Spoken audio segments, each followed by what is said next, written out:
Individual natural hazard, from storms, sea level rise, floods, water stress, heat stress, wildfire, over the next 20 years seems to be reasonably manageable. The difficulty is when you have any interplay of hazards, and certainly water stress, drought, flooding, these types of things are related and can mutually reinforce. What we found there is around 30% bank credit exposures when we take our credit registry information to firms could actually be subject to high risk. And lastly, in the right-hand side chart, many people would say, well, fine, but this is all insured. Well, quite frankly, what was quite a big surprise to us was when we dealt with our insurance supervisory colleagues, they noted in survey data around 35% of economically relevant climate risks are actually insured, 65% are not, currently in Europe.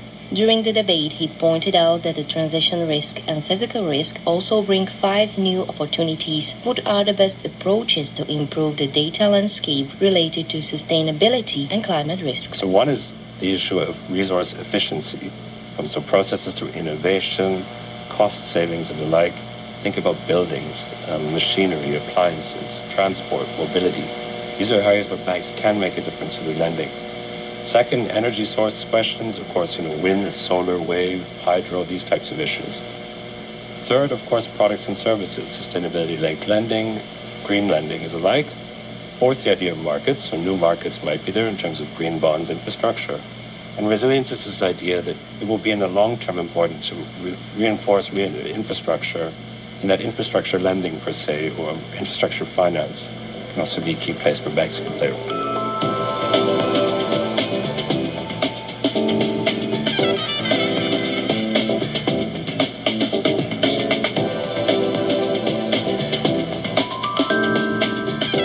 Peter Krútil, the chief of Slovenská sporiteľňa, brought a view directly from Slovakia. He believed that many Slovaks think that the climate crisis does not concern them. However, the results of the 2022 climate survey in Slovakia, Slovenská klíma, say otherwise. More than 3/4 of the population are aware that climate change is already happening. Most of the respondents agreed that major actors in Slovak public life should be more active in climate protection. They were thinking of industrial enterprises, companies, the Ministry of the Environment, the government and politicians.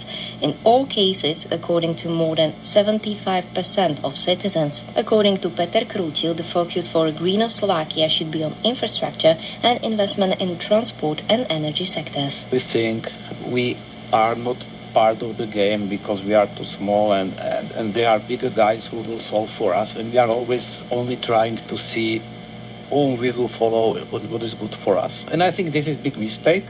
What is problem in Slovakia? We live in 21st century with infrastructure from 20th century, and we